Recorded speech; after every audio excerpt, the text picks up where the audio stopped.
Mina nginsizwa yakwaNtuli le eShowe kwesenkosi yakwaNzuza ophindweni lapha ngidabuka khona.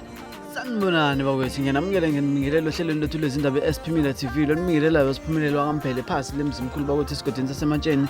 Bakwethu uthaba esilutholayo la uthaba lokababa uNothiNtuli oseshile emhlabeni bakwethu. Sicela ukuthi ke sidlulise amazwi enduduzo bakwethu kumndeni wakhe, siphinde sidlulise amazwi enduduzo kubantu abesebenza nabo, kuzihlobo, abangani, kuwo wonke umuntu bakwethu ophathekayo kulolu thaba. Siyadlulisa bakwethu sithi ncence, sicela abalale ngenxeba bakwethu kuzodlula noma kunzima ke, kodwa ke sicela ukuthi nje nanka ke bakwethu amazwi sithanda ukwadlulisa si-SP Media TV. Sithi uhambe kahle Mphemba, uhambe kahle Ntuli, uhambe kahle nontanda kuphakanyiswa.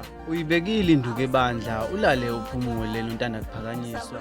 Mina nginsizwa yakwaNtuli le eShowe kwesenkosi yakwaNzuza ophindweni lapha ngidabuka khona.